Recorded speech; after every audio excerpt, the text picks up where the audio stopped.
Assalamualaikum warahmatullahi wabarakatuh. Allahumma la manita a'taita wa la muti'a manata wa la radha qadaita wa la yanfa'u darjat minal jad.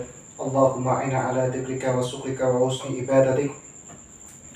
Saya ingin menjelaskan beberapa pokok poin yang sekarang lagi ramai diperbincangkan, yakni adalah seorang guru yang memang memperkosa 12 diantaranya 8 sudah melahirkan dan ada yang sedang hamil.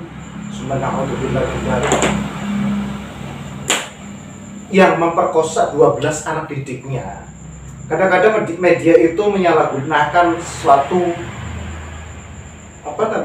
judul untuk demi kepentingan atau untuk menaikkan bagaimana supaya judulnya itu bisa trending gitu ya, bisa ramai.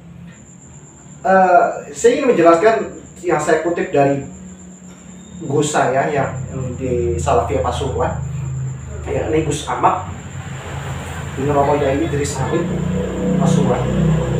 Legitimasi keilmuan banyak malpraktek yang terjadi di dunia pendidikan dan keagamaan adalah akibat tidak ada kontrol ketat terhadap orang-orang yang tidak memiliki legitimasi keilmuan.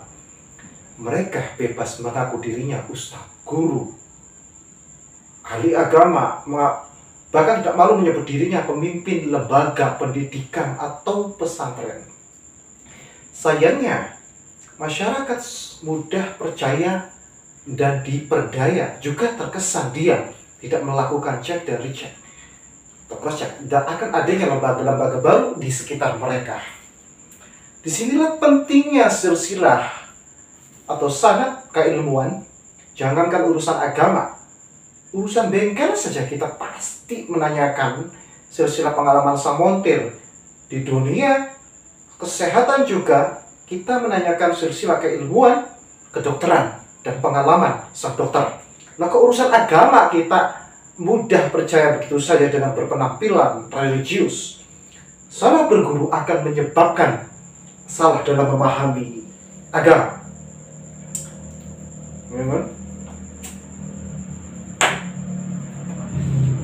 Salah dalam memahami agama akan mengantarkan seseorang pada cara beragama yang salah. Kalau cara beragama sudah salah, maka agama tidak lagi membawa keselamatan dan juga kedamaian, tapi justru rawan dipaksakan untuk menjadi kedok, perilaku rusak dan menyimpang. Tapi salah cara menginterpretasi ajaran agama. Agama dan kemanusiaan seharusnya selalu seiring dan sejalan. Karena tujuan adanya agama adalah untuk kemanusiaan itu sendiri. Agama adalah panduan untuk melindungi, mengatur, dan mengharmonisasi hubungan manusia dengan manusia lainnya, serta hubungan manusia dengan alam semesta. Tapi terkadang ada yang membawa ajaran agama justru tidak menjunjung tinggi kemanusiaan. Bahkan tidak sedikit dan mereka salah dalam beragama ini justru memanfaatkan agama sebagai modal untuk meraup keuntungan duniawi dan syahwatnya.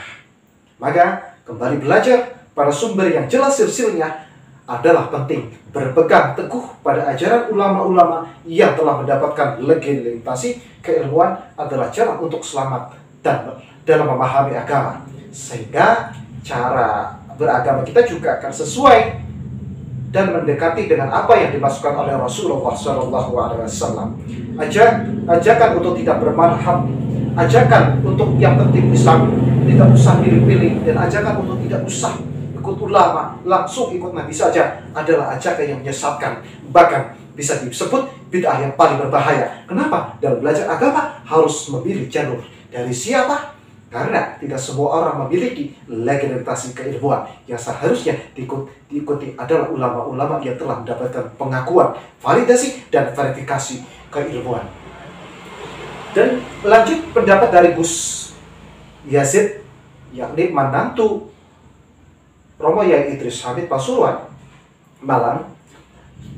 Boarding school bukan pesantren. Sekali lagi, boarding school bukan pesantren.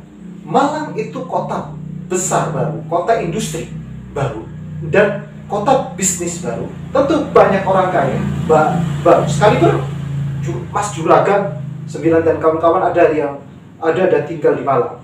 Dan untuk memenuhi kebutuhan gaya hidup kelas atas seperti mereka, jelas dibutuhkan semua segmentasi, dari sekedar restoran untuk makan, kafe untuk sekedar minum,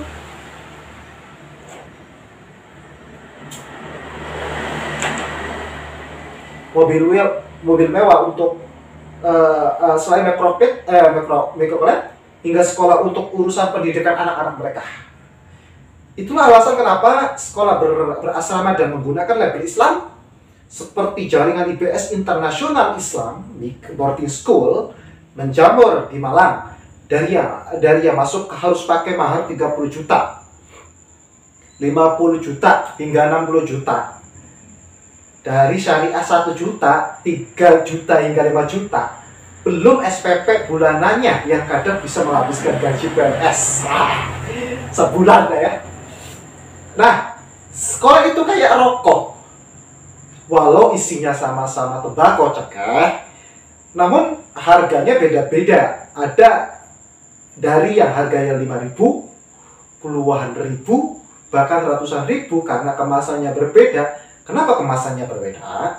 Ya karena esensi dan racikannya memang juga berbeda. Pun lembaga pendidikan, walau tujuannya sama-sama untuk mendidik anak, namun karena esensinya beda, kemasannya pun menjadi berbeda, maka justru esensi inilah yang menjadi berbeda utama antara pesantren dan boarding school, apalagi rumah Hafid yang kini mulai dijamurkan kelompok minhum, ya kan? Esensi pesantren adalah moralitas yang dibangun di atas ilmu para ulama salaf. Sehingga pesantren harus mutlak dikawal oleh seorang kiai yang memiliki kemampuan ilmu dan moral ulama salaf yang mumpuni. Manakala boarding school hanya mendidik pola kebiasaan Islam dan olah kemampuan berpikir saja, sehingga untuk urusan label Islam agar kelihatan Islami salos di jalan yang dipacaki Islam pun sudah cukup. Asal pakai gaya Islam, kopiaan, jenggot atau jilbab, taplak. Bisa gaya bahasa, Masya Allah ya akhi ya ukhti, ya. Langsung dipanggil Ustadz. Dan Ustadz udah pengasuh meski nggak bisa ngaji. Makanya ketika saya berbagai ketua RMI NU sering ditanya masyarakat, apakah boarding school yang menjamur di Malang dan gak ada yang murah itu, apakah pesantren NU? Ya bukan. Wong nggak ada kiainya dan nggak pakai ajaran ilmu dan moral ulama salafus soleh. Kalau ada kiainya ya pasti kiai abal-abal, ustadz jadi-jadian, dan ustadz SK-SKan lah ya. Dan kalau bukan pesantren ya otomatis bukan NU gitu ya. Urusan Google yang mentranslate gitu ya, pesantren dengan boarding school, ya maklum, Google memang bukan NU dan nggak pernah mondok. Lah, Anda santri kiai apa santri Google? Salam santri Nusantara. Hadap Fari.